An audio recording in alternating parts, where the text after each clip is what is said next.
सबसे बड़ी बात यह है कि ईरान को अमेरिका को टारगेट करना है, क्योंकि अमेरिका ने डे बिफोर यस्टरडे एक बहुत बड़ा अटैक किया। लेकिन आप ये बताइए कि आप मिडिल ईस्ट के देशों को, जिनके लिए आप कहते हैं कि वो न्यूट्रल हैं, उनको कैसे टारगेट कर सकते हैं?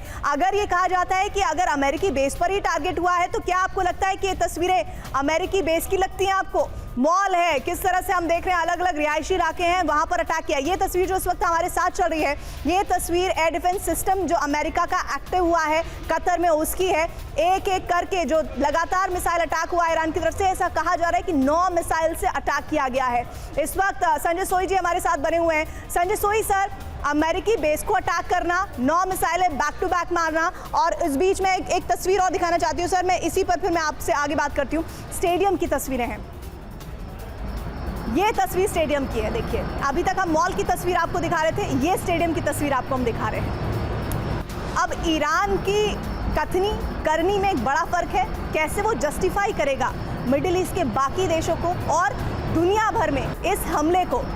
हालांकि ये बात भी सही है कि अमेरिका ने भी कोई गुंजाइश ईरान के सामने बचने की छोड़ी नहीं है। ऐसे में ईरान को जिस भी फ्रंट पर मौका लग रहा है, वो वहाँ पर निशाना बना रहा है अमेरिकी बेसिस को, और यही एक बानगी ईरान ने इस हमले के जरिए बनाई है। कोशिश की है साबित करने की कि अगर आप अमेरिकी बेस को रखेंगे, चाहे आप मिडिल ईस्ट के ही देश हो, तो आपको ये सज़ा भुगतनी पड़ेगी। लेकिन साथ ही साथ संजय सर, ये कहना कि आप हमारे दुश्मन नहीं हैं, आप न्यूट्रल हैं, आप हमारे दुश्मन नहीं, आप हमारे पड़ोसी हैं। अगर पड़ोसी हैं तो पड़ोसियों के साथ ऐसा बर्ताव अगर कर रहे हैं ईरान की तरफ से किया जा रहा है, तो क्या आपको लगता है कि किसी भी कीमत पर कतर या न्यूट्रल कोई भी देश ईरान के साथ खड़े होने की गलती करेगा? प्रीति जी, ऐसा है कि ये ईरान के सामने बहुत बड़ी चुनौती है, क्योंकि अमेरिका के मेन लैंड तक पहुंचना उनके लिए इम्पॉसिबल है।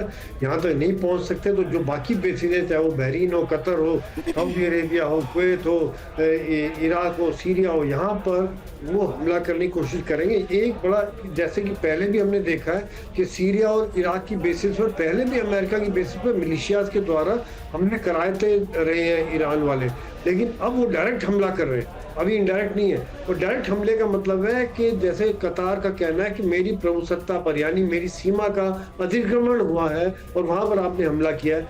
लेकिन ईरान के पास कोई ऑप्शन नहीं है। यही कारण है कि वो शायद उनको खुश हाथ जोड़ के खुश करने की कोशिश कर रहे हैं कि भैया आपके साथ झगड़ा नहीं है, झगड़ा हमारा अमेरिका के साथ है।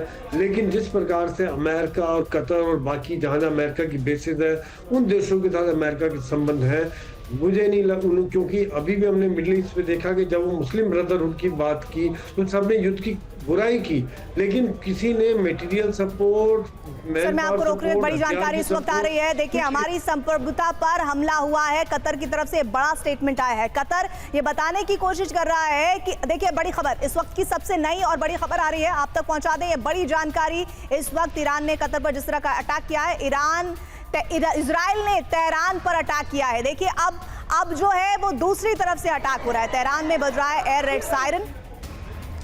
ये बड़ी जानकारी आ रही है, इस वक्त की सबसे नई खबर। इस वक्त की सबसे बड़ी खबर आपको हम दे रहे हैं, इजराइल ने तेहरान पर अटैक किया है, और देखिए वो तस्वीरें भी हम आप तक पहुंचाएंगे। इजराइल ने तेहरान पर अटैक किया है।